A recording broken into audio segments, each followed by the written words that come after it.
Boa tarde a todos.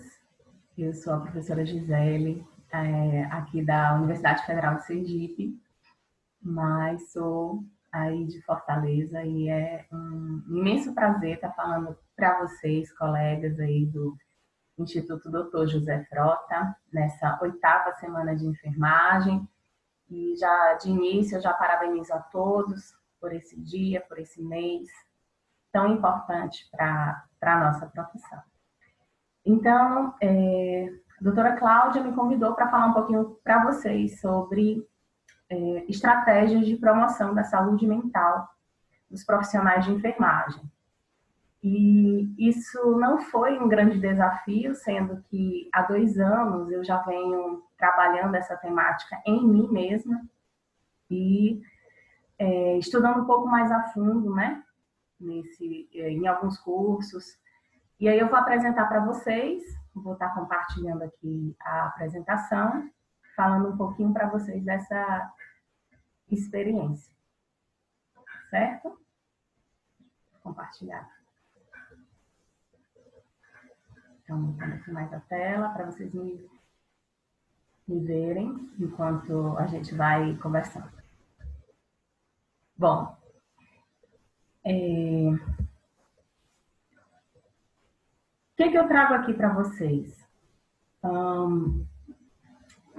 O trabalho na enfermagem, né? Teve uma das pesquisas que mais me chamou a atenção, quando eu estava estudando segurança do paciente, que nós temos uma liga acadêmica de segurança do paciente, é que a insatisfação ou a satisfação do paciente, ela está diretamente relacionada à satisfação dos enfermeiros com seu ambiente de trabalho. E aí essa pesquisa aqui, ela trouxe para a gente os seguintes indicadores, que a insatisfação e o desgaste no trabalho, ela é maior entre enfermeiros que cuidam diretamente de pacientes em hospitais e asilos, do que aqueles enfermeiros que cuidam diretamente de pacientes na atenção primária ou indiretamente, né, em cargos de gestão, ou até mesmo não exercem a profissão. E que os enfermeiros estão particularmente insatisfeitos com vários aspectos do trabalho. Isso no mundo todo, é uma pesquisa americana, mas isso reflete o mundo, né? Os níveis de satisfação dos pacientes são mais baixos nos hospitais que têm mais enfermeiros insatisfeitos ou esgotados. E aí ele traz para a gente que melhorar as condições de trabalho dos enfermeiros pode sim melhorar a satisfação dos pacientes, bem como a qualidade dos cuidados prestados. Então, frente a essa pesquisa, que me chamou muita atenção, eu iniciei uma revisão integrativa para a conclusão do curso de docência e prática da meditação, que trouxe para a gente alguns elementos que nós precisamos monitorar dentro de nós, os seus níveis, né? Como eu coloquei aqui uma bateria que precisa ser carregada, mas veja só, nosso nível de satisfação ou felicidade ou disposição para trabalhar, a lidar com o sofrimento humano, né, que é isso que a gente faz todo dia, ele está ligado diretamente a elementos como energia. Então, níveis baixos de energia vêm para a questão do burnout,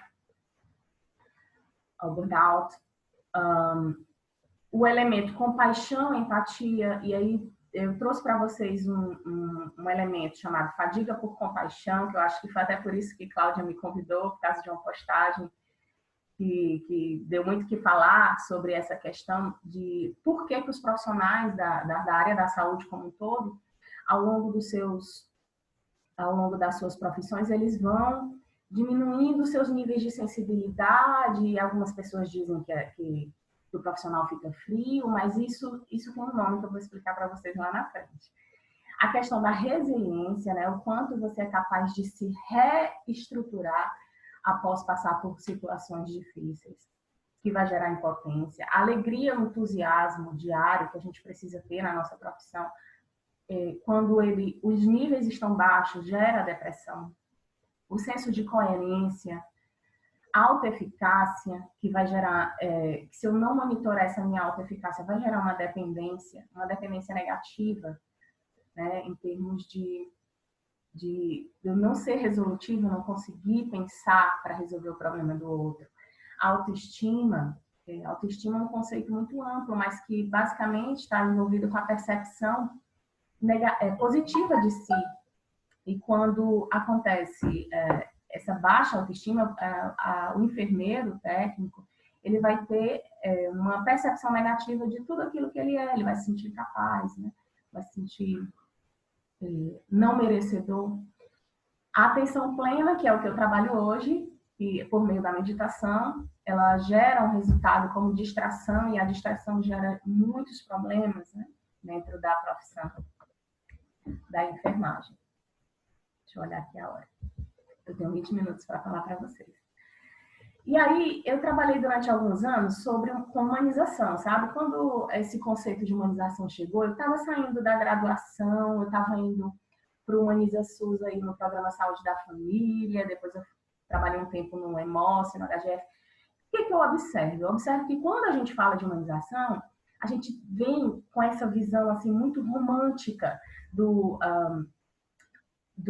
eu preciso ser humano. E aí a gente vê aquela coisa, mas o que é ser humano? Aí vem essa frase aqui que eu trouxe para vocês. Antes de ser um excelente profissional, seja um bom ser humano.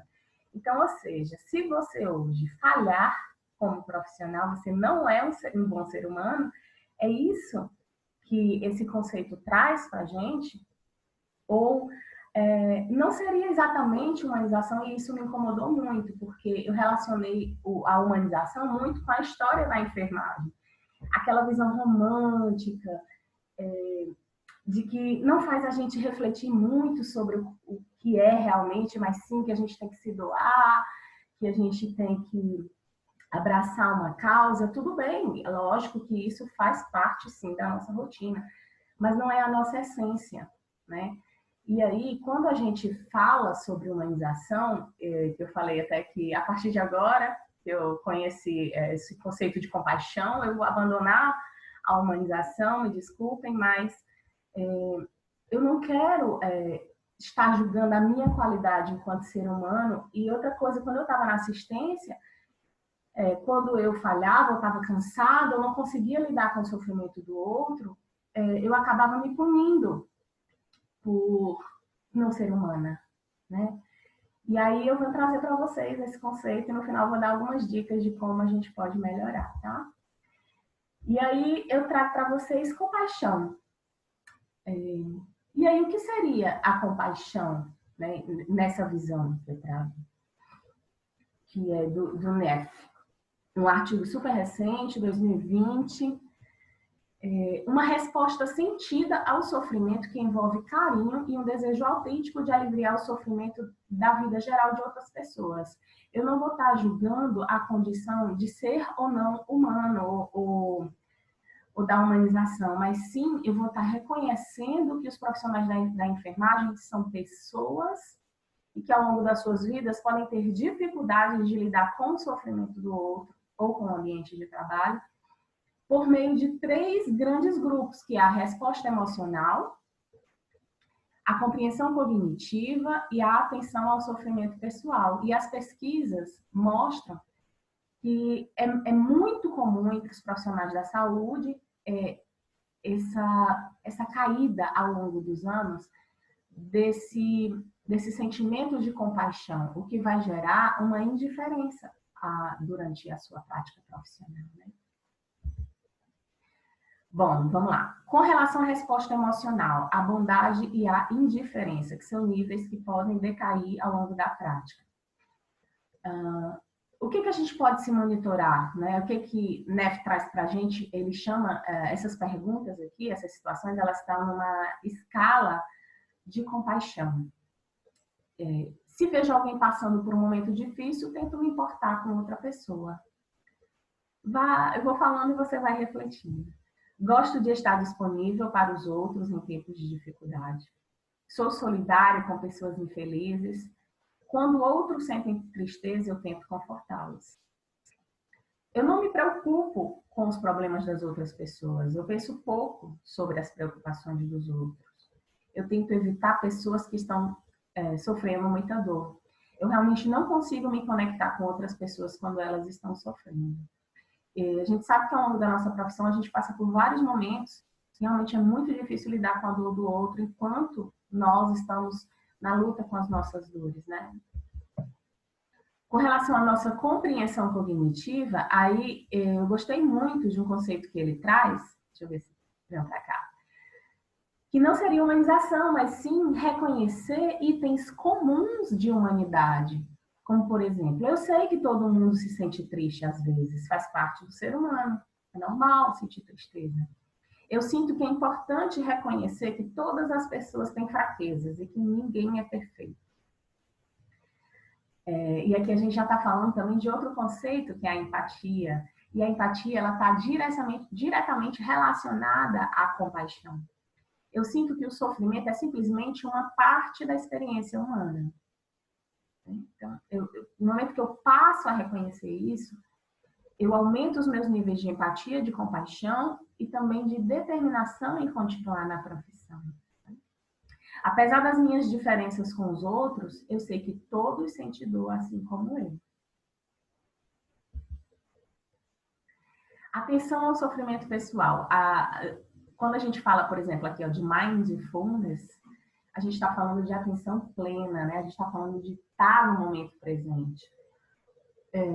Porque quando eu fico muito no passado, eu vivo muitos sentimentos depressivos. E quando eu vivo muito no futuro, eu vivo muitos sentimentos ansiosos. Então, a todo momento, a gente está tentando trazer a pessoa para o momento presente, para essa reflexão de viver o hoje, né? Ou então, versus desinteresse. E aí, observe esses itens. Presto muita atenção quando outras pessoas falam comigo sobre seus problemas. Percebo quando as pessoas estão chateadas, mesmo que não digam nada. Ouço pacientemente quando as pessoas me dizem seus problemas. Quando as pessoas me falam sobre seus problemas, eu tento manter uma perspectiva equilibrada da situação. Isso são itens da escala de compaixão que a gente pode estar monitorando em si mesmo, para tentar manter a nossa saúde mental, né? Porque a nossa saúde mental ela também está relacionada aos nossos níveis de compaixão e empatia. Bom, e aí, o que acontece, Gisele, se esses níveis de compaixão e empatia vão decaindo ao longo do tempo? Se você observar hoje, vai influenciar a sua qualidade de vida profissional. Porque, de acordo com esse diagrama aqui por Stan, ele fala o seguinte, que a qualidade de vida profissional pode ser dividida em 2 blocos. Ou eu estou satisfeito por compaixão, ou eu estou em fadiga por compaixão. E aí, a fadiga por compaixão, hoje ela ainda não é classificada como uma doença, ela não está no CID nem no DSM-V, mas ela é uma condição que merece muita atenção e muito nova para a gente. Por quê? Porque ela é o início do esgotamento profissional. Você conhece aquela pessoa que está extremamente irritada, altera entre sentimentos depressivos e ansiosos no trabalho, não atende bem os pacientes, reclama todo o tempo da instituição, vive uma insatisfação constante com sintomas físicos também, aí você já pensa que essa pessoa ela pode estar no esgotamento, que é o burnout. E também situações de estresse traumático secundário que são muito comuns na nossa profissão, ao lidar com a morte, com as dores, com as perdas, né, das famílias nesse período também, vocês aí que estão na linha de frente. E aí, o que seria essa fadiga por compaixão que faz o profissional ficar mais frio, né, ao longo do tempo? É uma síndrome de exaustão biológica, psicológica e social, que pode acometer indivíduos que liberam energia psíquica. A todo momento a gente está liberando essas energias para poder cuidar do outro, em forma de compaixão a outros seres humanos por um período de tempo, sem se sentirem suficientemente recompensados. E aí, o ser humano, ele trabalha muito nessa questão da recompensa. Isso é tema para outra live, né? Mas, até mesmo, se a gente for para o conceito de fadiga, a gente pode ver que o Nanda traz para a gente essa Nanda 2018, 2020, olha, traz aqui, é um dos diagnósticos de enfermagem que a gente pode trabalhar com os nossos pacientes, mas também que pode trabalhar com a gente. A fadiga definida pela Nanda é a sensação opressiva e prolongada de exaustão e capacidade diminuída de realizar trabalho físico e mental no nível habitual. Você deve aí lembrar de vários colegas que estão nessa situação. As características definidoras são pessoas que têm alteração na concentração, na libido, apatia com relação ao dia, aumento da necessidade de descanso, aumento dos sintomas físicos, cansaço, não consegue manter sua rotina habitual, tem essa capacidade prejudicada de manter a atividade física, não consegue cumprir suas responsabilidades, os seus papéis podem ser ineficazes. E aí a gente sabe que para fechar um diagnóstico de enfermagem, a gente pode ter a combinação de algumas características definidoras e não todas, né?